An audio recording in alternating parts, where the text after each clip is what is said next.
Hello everybody, welcome to Japanese Easy Study channel. Today we are going to learn about the grammar in Japanese or Japanese language proficiency test, or we say in Japanese 日本語能力試験19. Today we are going to learn about the grammar of Kiri. The grammar of Kiri is mean only or just or sin or after the dot. That means when you use Kiri, that means you can say something like just or something, or only, or sin. And in Japanese, when you use the grammar of Kiri, that you can use with the verb and noun. By the verb, you can use in the past tense form only, no dictionary form, no negative form, right? So remember that you can use just in the past tense form. And for the noun, you just use in that no, nothing change. And Kiri, and followed by Kiri. But after Kiri, you can use Kiri or Kiri, which means you have a small z, 小さい z, right? In Japanese, they say 小さい z and Kiri. Or you just say Kiri no z. So please remember that it just has the same meaning when you see, even it has small z or it doesn't have z together. It just had the same meaning, that only, just, was, just since, or after that or something. So the next, let's go to see some example to make more understand about how to use Kiri, the grammar of Kiri. The first example, 私は一人きりで暮らすのが嫌だ。私は一人きりで暮らすのが嫌だ。Which means, I don't want to live all alone. I don't want to live all alone. The next example, 二人きりで話をしたいです。二人きりで話をしたいです。Which means, I want to talk privately with you, just the two of us. I want to talk privately with you, just the two of us. In the first sentence, that you see that we use with the hitori, which means is noun. So when you use noun with the kiri, nothing change. And hitori kiri. Hitori kiri. And for the second sentence, you see that futari kiri. Futari kiri is mean it had the same meaning, but we have the small z, right? Or we say jisai z. So no problem, it just had the same meaning. You can say futari kiri that has no z, jisai z. It just had the same meaning, but just depend to you that you want to which one you want to choose to use. And the meaning of kiri is mean, if you say hitori kiri, that mean only you, only one person all the time. Kiri is mean cut out, right? Just only that thing. So futari kiri is mean only two people, no other body, just only two people that face each other and talk to each other. So when the first sentence, that when you use the hitori kiri, this mean only you.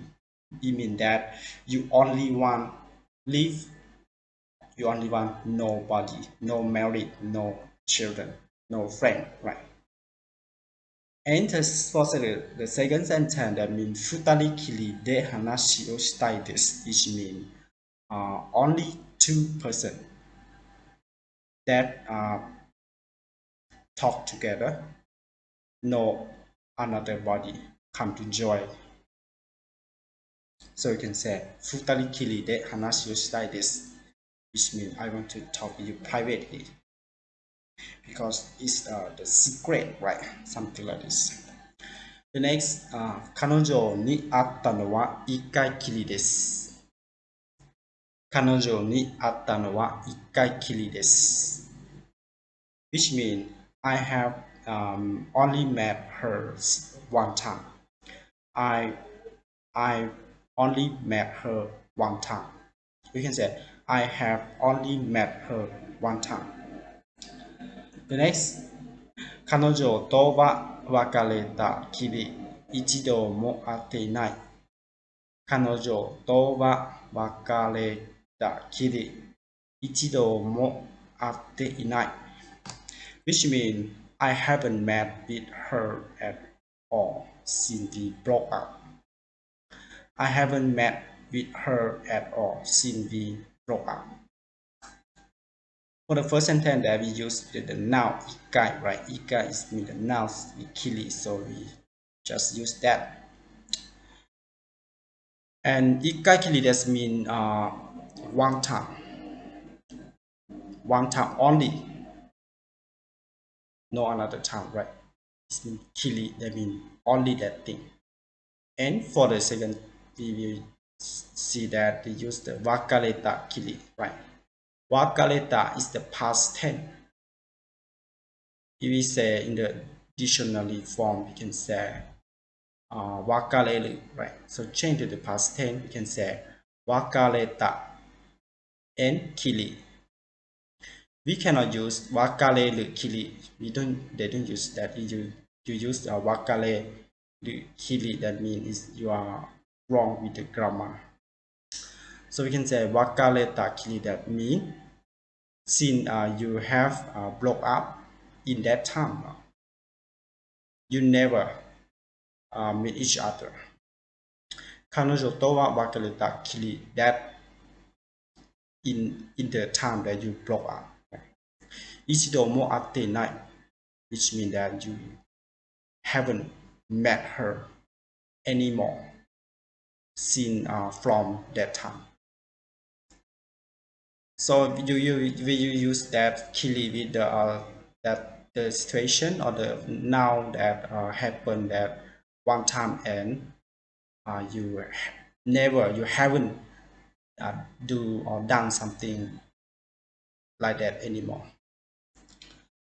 The next, we are going to learn about the grammar of Kiru. The grammar of Kiru is mean to do something completely to the end. To do something completely the end. And in Japanese, when you use the grammar of Kiru, you can use with the verb only.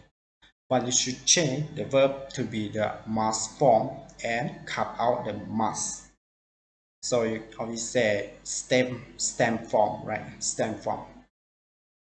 So for example, yomimasu. So you can say yomi, right? Cut out the must. And followed by kiru or kireru. They have the same meaning, but depend to the situation that you're talking about.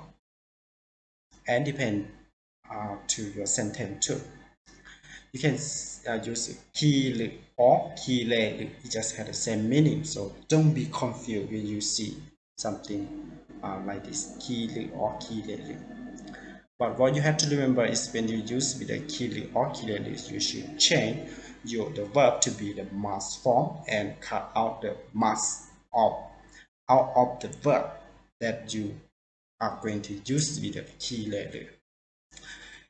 And for the grammar of Kiri, it means that do something completely to the end. That means you start to do something and until it's finished.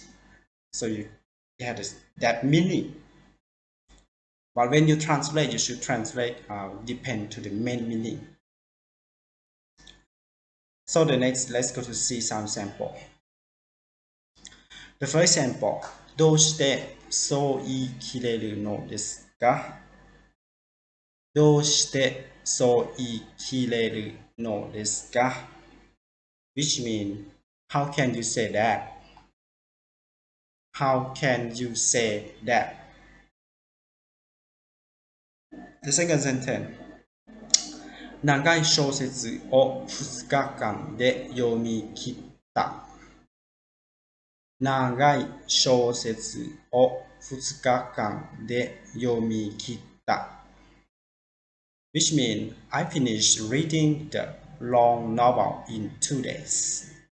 I finished reading the long novel in 2 days. You see that for the first sentence they say, どうしてそう言い切れるのですか? The first we are going to focus about the grammar. They use the verb, right? You, which means say. Eu, right? It is right in the additional form. Eu. But we use change to the mass one. We say right? Or we say faster, imasu. So when we use the kireru, we cut out the mass out. So we just left only right? Kireru. Kireru. Or if you say faster, kireru. Something like this. So ikireru, that mean, how can you say that? Which mean the main meaning that you say something that absolutely that you have decided. You made a decision that you say that and you don't change what you say again. So ikireru, which mean you cut out some words, some sentence, some of the meaning that you will do that, you are going to do something like that. So you ikireru. And for the second sentence, you see that you see the yomikita. It's from the dictionary form yomu, right? Yomu. But change to the mass form yomi must, which means reading. Yomi must reading. And we cut the mass out, we just left only yomi and plus kiru. So we say yomikita. Yomikita, that means you finish for reading book. Yomi, which means reading. Kiru, this means finish or complete, something like this. So when you read, finish for the novel, right? In this sentence they say, 長い小説を2日間で読み切った。That means you use two days to read a novel, long novel, and you can finish for reading that novel or that book in 2 days. So in a situation like this, you can say yomikita. Yomikita is mean the past tense, right? So you already completed for reading. And the next, お小遣いを使い切ってしまった。お小遣いを使い切ってしまった。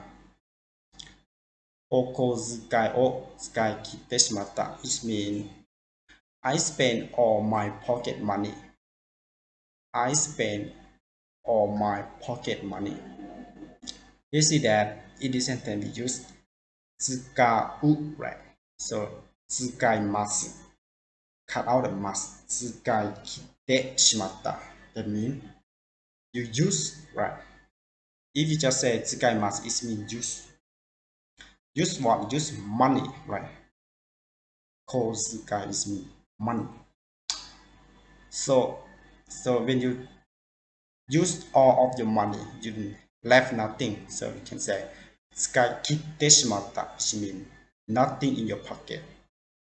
Kid is mean cut, like cut out. So it's mean absolutely. And the next, 今日はもう魚を全部売り切れた。今日はもう魚を全部売り切れた。Which means I've already sold all of the fish for today.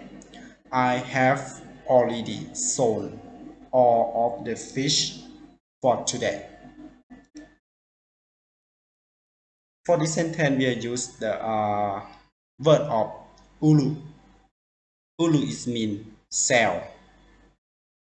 So we change the mask, uli mask, right? So we cut out the mask, uli kileta. Uli kileta. Ulu or uli mask is mean cell. But when you sell all other your products, such as fish, something that you sell.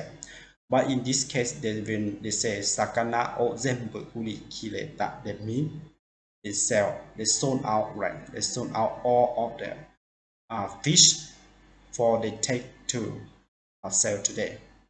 Completely left nothing in their hand. So you can say uli kileta. Uli kileta, this means nothing left. And the next we are going to learn about the grammar of nani nani ke. Nani nani ke is mean a casual suffix to confirm something you are trying to remember. They say that a casual suffix to confirm something you are trying to remember. This means that when you use the ke, it means you not sure about something in yourself. For example, somebody told you that somebody told you about his or her age, or his or her birthday, or his or her father, grandfather name, right? But the time passed away, so you are not really, you remember but you're not sure. So you can ask back that when is your birthday, or what is your father name, something like this. So each of is in the case like this, you can say get to help confirm that something like this, but is it true, to confirm something like this. So in Japanese, when you use the grammar of ke, you can use the verb, noun, and adjective, including non-adjective and e-adjective. But in the verb, you can use any form, dictionary form or mass form or past tense form, depend to you. But for the noun, you should change, you should end by da or datta. Non-adjective is the same, da or dattake, dattake, dattake, something like this. And for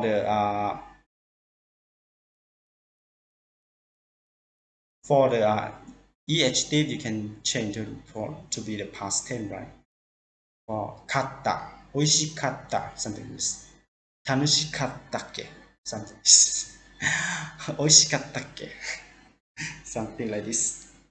So what you remember is something about this. So the next we are going to learn about some example to make more understand about how to use the grammar of nani nani ke.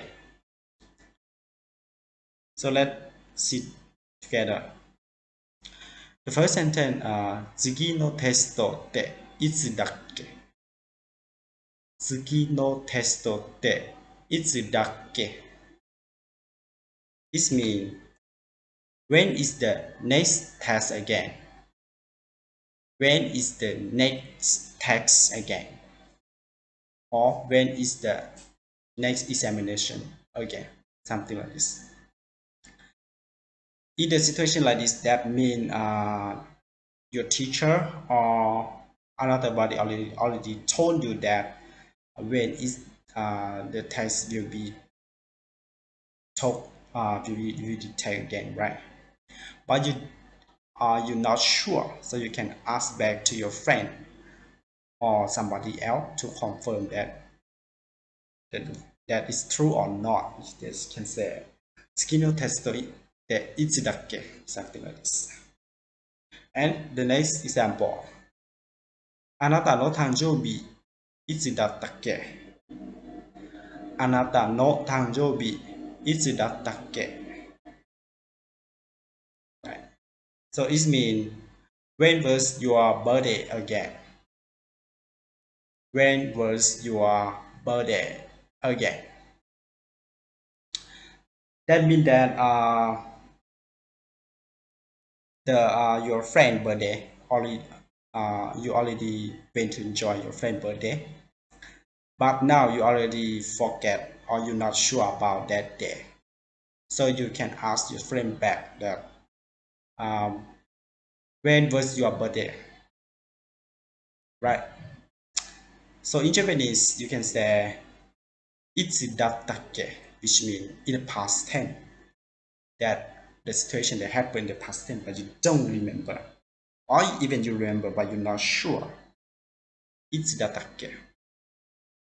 あなたの誕生日はいつだったっけ? I can say あなたの名前は何だったっけ? Something like this. The next, どこに住んでいるんだっけ? どこに住んでいるんだっけ? どこに住んでいるんだっけ? It means where did you live again? Where did you live again? The next, 自己紹介したっけ? 自己紹介したっけ? Which means, have I already introduced myself? Have I already introduced myself? So for the first sentence, that means どこに住んでいるんだっけ? Which means that your friend already or another body already told you that where does he live, but you're not sure. Even you remember, you're not sure, so you can say どこに住んでいるんだっけ? Something like this. And for the second sentence, 自己紹介したっけ? In this case,